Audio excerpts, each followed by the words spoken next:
नमस्कार दर्शक बंधु आज सकाळ 20 खबर को Alok Jyoti all in one YouTube channel को स्वागत। दर्शक बंधु संपूर्ण खबर देखा पूर्व देखने मुख्य खबर। स्वास्थ्य सेवा क्षेत्र में आमिर आउ एक पदक्षेप हॉस्पिटल पक्षर मागणा लिवर टेस्ट कैंप आयोजित।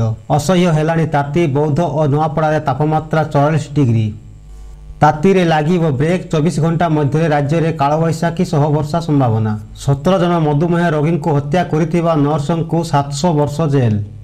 पियाज रप्तानी उपरू कटकणा हटाइले केंद्र सरकार। ओडिशा लोकंक मध्य बहुत टैलेंट अच्छी एस जयशंकर।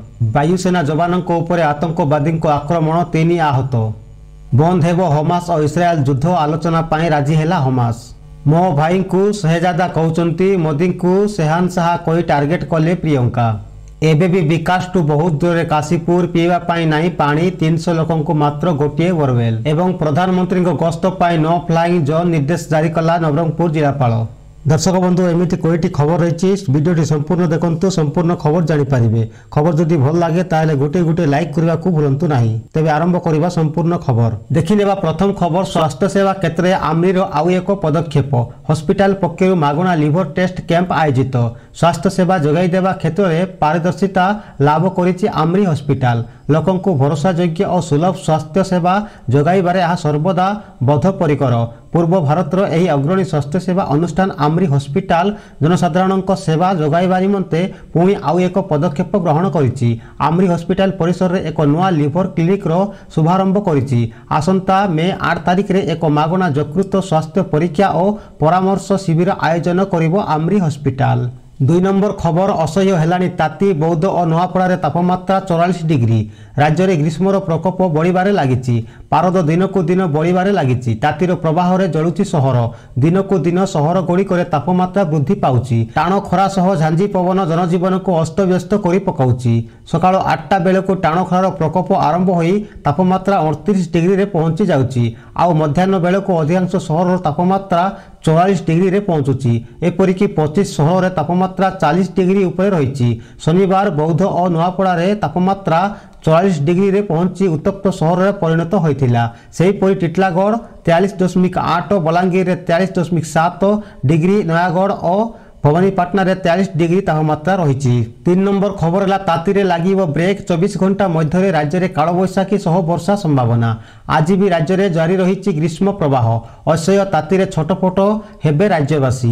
एहारी भितरे पाणीपाग विभाग आसी एक खुशी खबर। राज्य में केतेक स्थान में 24 घंटा मध्य कालबैशाखी सह वर्षा हेबार संभावना रही। आगामी 24 घंटा मध्य उपकूल समेत किछि पार्श्ववर्ती जिले में कालबैशाखी वर्षा संभावना नहीं पूर्वानुमान करिछि आंचलिक पाणीपाग केन्द्र। या फल दिन तापमात्रा ह्रास पाइब। सेहीपरि 2 दिन पर राज्यर अनेक स्थान में कालबैशाखी प्रभाव में दिन तापमात्रा 3 ରୁ 5 डिग्री पर्यंत कमिबार संभावना रही। खबर नंबर 4 17 जन मधुमेह रोगी को हत्या करथिबा नर्स को 700 वर्ष जेल। अमेरिकार जन नर्स को 700 वर्ष जेल दंडादेश दैचंती कोर्ट। से 3 वर्ष मध्य प्राय 17 जन मधुमेह रोगी को हत्या करिसंती। रोगी को अत्यधिक मात्रा इन्सुलिन देई सेमानक जीवन नेउथिले अभियुक्त नर्स। पेनसिल्भानिया 41 वर्षीय नर्स हेथर प्रेसेडी 17 जन रोगी को हाई डोज इन्सुलिन देई हत्या करथिबा नै गत वर्ष नवेम्बर रे अभियोग होइथिला। 5 नंबर खबर है पियाज रप्तानी उपरू कटकणा हटाइले केंद्र सरकार। पियाज रप्तानी उपरे लागिथिबा कटकणा को हटाई देइचंती केंद्र सरकार। वैदेशिक वाणिज्य महानिर्देशालय एक विज्ञप्ति जरिया रे एही आदेश तुरंत कार्यकारी करने को कहिसंती। एहा सह प्रति टन पियाज लागि $550 46 टंका प्रति केजी रप्तानी दर धार्य करा जायछि। सेही भली 40% रप्तानी शुल्क मिसाइले पियाज टन प्रति $770 हेबो। रबी और खरीफ फसल रे अनुमानिक अभाव जोगु पियाजर घरोई उपलब्धता सुनिश्चित करने गत वर्ष डिसेम्बर रे पियाज रप्तानी उपरे प्रतिबंधक लगा जाइथिला। परवर्ती 6 नंबर खबर है ओडिशा लोकंक मध्य बहुत टैलेंट स्किल अच्छी एस जयशंकर। 2 दिनिया ओडिशा गस्तरे आसी भुवनेश्वर रे सांबादिक सम्मेलन करचंती वैदेशिक मंत्री एस जयशंकर। एही समय रे से ओडिशा रे कला संस्कृति एवं लोकमानंक माध्यम रे थिबा दक्षता विषय रे आलोकपात करिसंती। प्रधानमंत्री नरेंद्र मोदी को दृष्टि रे ओडिशा किपरि भिन्न से कहिसंती। କରିଛନ୍ତି। ଏହି କ୍ରମରେ G20ରେ କୋଣାର୍କ ଚନ୍ଦ୍ରକୁ ସ୍ଥାନିତ କରିଥିଲେ ପ୍ରଧାନମନ୍ତ୍ରୀ। ଓଡ଼ିଶାର କଳା ସଂସ୍କୃତିକୁ ମୋଦିଙ୍କ ଭଲ ପାଇବାର ଏହା ନିର୍ଦ୍ଦେଶନ। ତେବେ ଓଡ଼ିଶା ଲୋକଙ୍କ ମଧ୍ୟରେ ବହୁତ ଟ୍ୟାଲେଣ୍ଟ ସ୍କିଲ୍ ଥିବା ଜୟଶଙ୍କର କହିଛନ୍ତି। ଦର୍ଶକ ବନ୍ଧୁ 7 ନମ୍ବର ଖବର ହେଲା ବାୟୁସେନା ଯବାନଙ୍କ ଉପରେ ଆତଙ୍କବାଦୀଙ୍କ ଆକ୍ରମଣ 3 ଆହତ। ଶନିବାର ଜମ୍ମୁ କାଶ୍ମୀରର ପୁଞ୍ଚ ଜିଲ୍ଲା ସୁରାନକୋଟ ଅଞ୍ଚଳରେ ଆତଙ୍କବାଦୀମାନେ ବାୟୁସେନା କର୍ମଚାରୀ ଯାଉଥିବା 2ଟି ଗାଡ଼ିରେ ଆକ୍ରମଣ କରିଛନ୍ତି, ଯେଉଁଥିରେ ଭାରତୀୟ ବାୟୁସେନାର 3ଟି କର୍ମଚାରୀ ଆହତ ହୋଇଥିବା ଖବର ମିଳିଛି। ଚଳିତ ବର୍ଷ ଏହି ଅଞ୍ଚଳରେ ସଶସ୍ତ୍ର ବାହିନୀ ଉପରେ ଏହା ହେଉଛି ପ୍ରଥମ ଆକ୍ରମଣ, ଯେତେବେଳେ କି ଗତ ବର୍ଷ ସେନା ଉପରେ ଅନେକ ଥର ଆତଙ୍କବାଦୀ ଆକ୍ରମଣର ଦେଖିବାକୁ ମିଳିଥିଲା। ସମସ୍ତଙ୍କୁ ଚିକିତ୍ସା ପାଇଁ ଡାକ୍ତରଖାନାକୁ ସ୍ଥାନାନ୍ତର କରାଯାଇଛି। ରାଷ୍ଟ୍ରୀୟ ରାଇଫଲ୍ସ ୟୁନିଟ୍ ପକ୍ଷରୁ କର୍ଡନ କରି ଜୋରଦାର ତଲାସି କରାଯାଉଛି। 8 ନମ୍ବର ଖବର ହେଲା ବନ୍ଦ ହେବ ହମାସ ଓ ଇସ୍ରାଏଲ ଯୁଦ୍ଧ, ଆଲୋଚନା ପାଇଁ ରାଜି ହେଲା ହମାସ। ମାସ ଧରି ହମାସ ଏବଂ ଇସ୍ରାଏଲର ମଧ୍ୟରେ ଯୁଦ୍ଧ ଜାରି ରହିଛି। ହମାସକୁ ହଟାଇବା ପାଇଁ ଇସ୍ରାଏଲର ସଂକଳ୍ପ ଗାଜା ଅଞ୍ଚଳରେ ଲୋକଙ୍କ ଉପରେ ଭାରି ପଡ଼ିଛି। ଗାଜାରେ ସୃଷ୍ଟି ହେଉଥିବା ମାନବିକ ପରିସ୍ଥିତିକୁ ନେଇ ଆମେରିକାରେ କ୍ରୋଧ ବୃଦ୍ଧି ପାଉଛି। ସାରା ଦେଶର ଇସ୍ରାଏଲ ବିରୋଧରେ ଲୋକମାନେ ବିରୋଧ କରୁଛନ୍ତି। ଏହି ସମୟ ମଧ୍ୟରେ ହମାସ ମଧ୍ୟସ୍ଥତା ଆଲୋଚନା ସହିତ ଅଗ୍ରଗତି କରିବାକୁ ରାଜି ହୋଇଛନ୍ତି। ଏକ ସକାରାତ୍ମକ ଦୃଷ୍ଟିକୋଣରୁ ସେ ଇସ୍ରାଏଲକୁ ଏକ ପ୍ରତିନିଧି ଦଳ ପଠାଇବାକୁ ଘୋଷଣା କରିଛନ୍ତି। ଏକ ଗଣମାଧ୍ୟମ ରିପୋର୍ଟ ଅନୁଯାୟୀ ଦଳର ପ୍ରମୁଖ ବ୍ୟକ୍ତି ଖାଲିଲ ଅଲ ହାୟା ଏହି ପ୍ରତିନିଧି ଦଳକୁ ନେତୃତ୍ୱ ନେବେ। 9 ନମ୍ବର ଖବର ହେଲା କେଜରିୱାଲଙ୍କ ପତ୍ନୀ ହୋଇଗଲେ ଆପର ନମ୍ବର 2। ସିସୋଦିଆ ସଞ୍ଜୟ ସିଂଙ୍କ ଠାରୁ ବି ଆଗରେ। ଆମ୍ ଆଦମୀ ପାର୍ଟି ଆପ୍ ଲୋକସଭା ନିର୍ବାଚନ ପାଇଁ 40 ଷ୍ଟାର ପ୍ରଚାରକଙ୍କର ତାଲିକା ଜାରି କରିଛି। ଦିଲ୍ଲୀର ମୁଖ୍ୟମନ୍ତ୍ରୀ ଅରବିନ୍ଦ କେଜରିୱାଲ ଓ ତାଙ୍କର ପତ୍ନୀ ସୁନିତାଙ୍କ ସମେତ ପାର୍ଟିର ଅନେକ ଟାଣୁଆ ନେତାଙ୍କୁ ଏଥିରେ ସ୍ଥାନ ଦିଆଯାଇଛି। ହେଲେ ଅନେକ ଷ୍ଟାର ପ୍ରଚାରକ ଏହି ସମୟରେ ଜେଲରେ ବନ୍ଦୀ ଅଛନ୍ତି, ଯେଉଁଥିରେ ନିଜେ ପାର୍ଟିର ରାଷ୍ଟ୍ରୀୟ ସଂଯୋଜକ ଅରବିନ୍ଦ କେଜରିୱାଲ ମଧ୍ୟ ସାମିଲ ଅଛନ୍ତି। ଷ୍ଟାର ପ୍ରଚାରକଙ୍କ ତାଲିକାରେ ପ୍ରଥମ ନମ୍ବରରେ ଦିଲ୍ଲୀର ମୁଖ୍ୟମନ୍ତ୍ରୀ ତଥା ପାର୍ଟିର ମୁଖିଆ ଅରବିନ୍ଦ କେଜରିୱାଲଙ୍କ ନାମ, ଯାହା କଥିତ ମଦ ଦୁର୍ନୀତି ମାମଲାରେ ଲାଗିଥିବା ଅଭିଯୋଗ କାରଣରୁ ଜେଲରେ ବନ୍ଦୀ ଅଛନ୍ତି। ସେପଟେ ଦ୍ୱିତୀୟ ନମ୍ବରରେ ପ୍ରଥମ ଥର ତାଙ୍କର ପତ୍ନୀ ସୁନିତା କେଜରିୱାଲଙ୍କର ନାମ ରହିଛି। 10 ନମ୍ବର ଖବର ବିଜେପି ଛାଡ଼ି କଂଗ୍ରେସରେ ସାମିଲ ହେଲେ ଦେବାଶିଷ ନାୟକ। ପୁଣି ଦଳ ଡେଇଁଲେ ଦେବାଶିଷ ନାୟକ। କଂଗ୍ରେସରେ ସାମିଲ ହେଲେ ଦେବାଶିଷ ନାୟକ। ବିଜେପି ଛାଡ଼ି କଂଗ୍ରେସରେ ଯୋଗ ଦେଲେ ଦେବାଶିଷ ନାୟକ। ଫେବୃଆରୀ 5ରେ ବିଜେଡି ଛାଡ଼ି ବିଜେପିରେ ଯୋଗ ଦେଇଥିଲେ ଦେବାଶିଷ। ମାତ୍ର 2 ମାସ 9 ଦିନ ପରେ ବିଜେପି ଛାଡ଼ି କଂଗ୍ରେସରେ ସାମିଲ। ବରିରୁ ବିଜେପି ଟିକେଟ ଆଶାଇଥିଲେ ଦେବାଶିଷ, କିନ୍ତୁ ମିଳିନଥିଲା। 11 ନମ୍ବର ଖବର ମୋ ଭାଇକୁ ଶେହଜାଦା କହୁଛନ୍ତି, ମୋଦିଙ୍କୁ ଶେହେନଶାହା କହି ଟାର୍ଗେଟ କଲେ ପ୍ରିୟଙ୍କା। କଂଗ୍ରେସ ନେତା ପ୍ରିୟଙ୍କା ଗାନ୍ଧୀ ଭଦ୍ରା ଗୁଜରାଟର ବନାସକାଣ୍ଠାର ଏକ ରାଲିରେ ବିଜେପି ଉପରେ ବର୍ଷିଛନ୍ତି। ରାହୁଲ ଗାନ୍ଧୀଙ୍କୁ ଶେହେନଜାଦା ରାଜକୁମାର କହିବା ନେଇ ପ୍ରଧାନମନ୍ତ୍ରୀ ନରେନ୍ଦ୍ର ମୋଦିଙ୍କୁ ଟାର୍ଗେଟ କରିଛନ୍ତି ପ୍ରିୟଙ୍କା। ସେ କହିଛନ୍ତି, ଲୋକେ ମୋ ଭାଇକୁ ଶେହଜାଦା କୁହନ୍ତି, କିନ୍ତୁ ମୁଁ ତାଙ୍କୁ କହିବାକୁ ଚାହେଁ ଏହି ଶେହଜାଦା 4000 କିଲୋମିଟର ଚାଲି ଚାଲି ବୁଲିଛି। କାଶ୍ମୀର ଠାରୁ ନେଇ କନ୍ୟାକୁମାରୀ ପର୍ଯ୍ୟନ୍ତ ଲୋକଙ୍କ ସମସ୍ୟାକୁ ଶୁଣିବାକୁ ଚାଲିଛି। ମୋ ଭାଇକୁ ସବୁଠି ଖୁବ୍ ଭଲ ପାଇବା ମିଳିଛି। ପ୍ରିୟଙ୍କା କହିଛନ୍ତି, ଗୋଟିଏ ପଟେ ଆପଣଙ୍କ ଶେହେନଶାହା ରାଜା ନରେନ୍ଦ୍ର ମୋଦି ଯେଉଁ ମହଲରେ ରୁହନ୍ତି, ଆପଣମାନେ ଟିଭିରେ ତାକୁ ଦେଖିଛନ୍ତି, କେବେ ସଫାସୁତୁରା ଦାଗ ନଥିବା କୁର୍ତ୍ତା, ସେ କିଭଳି ଆପଣଙ୍କ ସମସ୍ୟା ବୁଝିପାରିବେ। ପ୍ରିୟଙ୍କା ପୁଣି ଥରେ ସମ୍ବିଧାନର ପ୍ରସଙ୍ଗ ଉଠାଇ କହିଛନ୍ତି, ସମ୍ବିଧାନ ଦ୍ୱାରା ଆପଣଙ୍କୁ ଅଧିକାର ମିଳେ, ସବୁଠାରୁ ବଡ଼ ଅଧିକାର ଭୋଟ ଦେବା। ସମ୍ବିଧାନ ସଂରକ୍ଷଣ ସହିତ ନାଗରିକଙ୍କୁ ପ୍ରଶ୍ନ କରିବା ଓ ଆନ୍ଦୋଳନ କରିବା ଅଧିକାର ରହିଛି। ତେଣୁ ଯେତେବେଳେ ବିଜେପିର ଲୋକ କୁହନ୍ତି ସମ୍ବିଧାନ ବଦଳାଯିବ, ଏହାର ଅର୍ଥ ସ୍ପଷ୍ଟ ଯେ ଏହି ଲୋକଙ୍କ ଠାରୁ ତାଙ୍କର ଅଧିକାର ଛଡ଼ାଇ ନେବାକୁ ଚାହୁଁଛନ୍ତି ପ୍ରଧାନମନ୍ତ୍ରୀ ମୋଦି। 12 ନମ୍ବର ଖବର ହେଲା ଏବେ ବି ବିକାଶଠୁ ବହୁତ ଦୂରରେ କାଶୀପୁର। ପିଇବା ପାଇଁ ନାହିଁ ପାଣି, 300 ଲୋକଙ୍କୁ ମାତ୍ର ଗୋଟିଏ ବୋରୱେଲ। ରାଜ୍ୟ ରାଜନୈତିକ ପାଣିପାଗ ଗରମ ରହିଥିବା ବେଳେ ନିର୍ବାଚନ ବେଳେ ନେତା ମାଳ ମାଳ ଆସୁଥିବା ବେଳେ ଏବେ ଏହାର ପ୍ରଭାବ ତୃଣମୂଳ ସ୍ତରରେ କେମିତି ଅଛି ରାୟଗଡ଼ା କାଶୀପୁର। ବିଶୁଦ୍ଧ ପିଇବା ପାଣି ଅଭାବରୁ ଝାଡ଼ାବାନ୍ତି ବ୍ୟାପିବା ସହ ବହୁ ସଂଖ୍ୟାରେ ଲୋକଙ୍କ ମୃତ୍ୟୁ ହେବାର ଖବର ଏହି ଅଞ୍ଚଳରୁ ବାରମ୍ବାର ଆସିଥାଏ। 1980 ଦଶକରେ ଏହି ଖବର ସାରା ଦେଶରେ ଚର୍ଚ୍ଚାର ବିଷୟ ହୋଇଥିଲା। ସେହି ସମୟରେ ଏହି ଅଞ୍ଚଳକୁ ତତ୍କାଳୀନ ପ୍ରଧାନମନ୍ତ୍ରୀ ଇନ୍ଦିରା ଗାନ୍ଧୀ, ରାଜୀବ ଗାନ୍ଧୀ ଆସିଥିଲେ।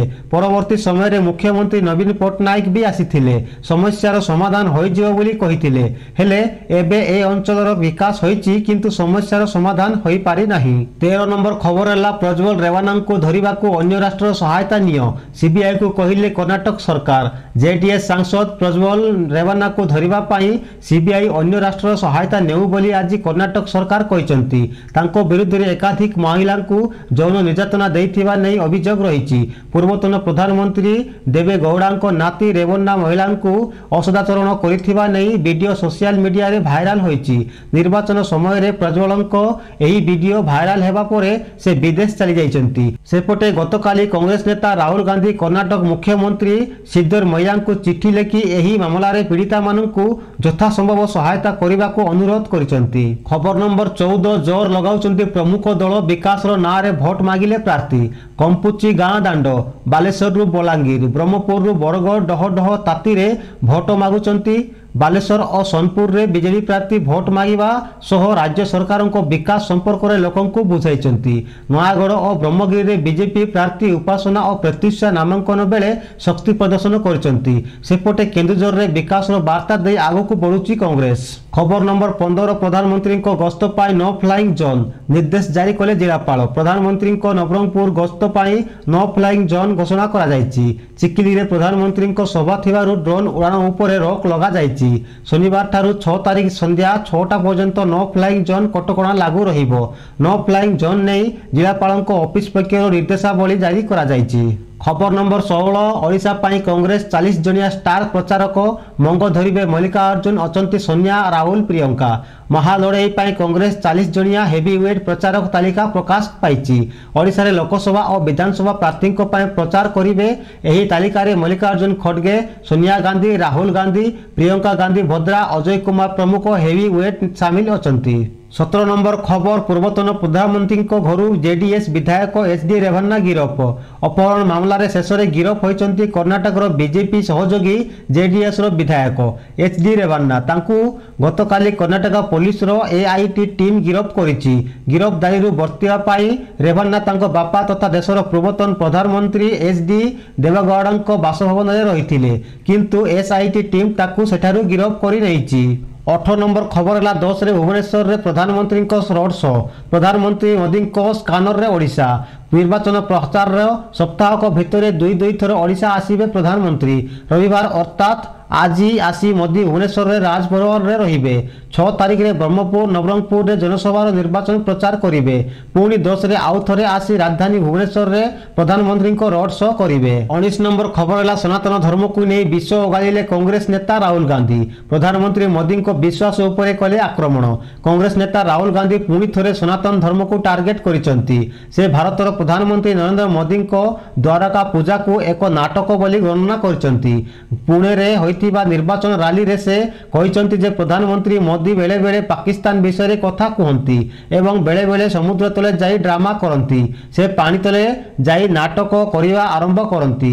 तांको अभिभाषण रे राहुल गांधी प्रधानमंत्री मोदी को मध्य असम्मान करिसंती। एहा सह जनित वीडियो सोशल मीडिया रे मध्य भाइराल हेबारे लागिछि। दर्शक बंधु एबे देखिबा 20 नंबर खबर जहा कि सकाळर शेष खबर। जीएसटी सहित सेवा शुल्क नहीं दिल्ली हाईकोर्ट राय ग्राहकों बोझ द्विगुणा करछंती रेस्टोरेंट होटेल एवं रेस्टोरेंट गुड़िक ग्राहकों ठारू जीएसटी सहित सेवा शुल्क भी आदाय करछंती। रेस्टोरेंट बिल सहित यह मिसीगले ग्राहकों बोझ द्विगुणा हो जाइथिबा गतकाली दिल्ली हाईकोर्ट कहिसंती।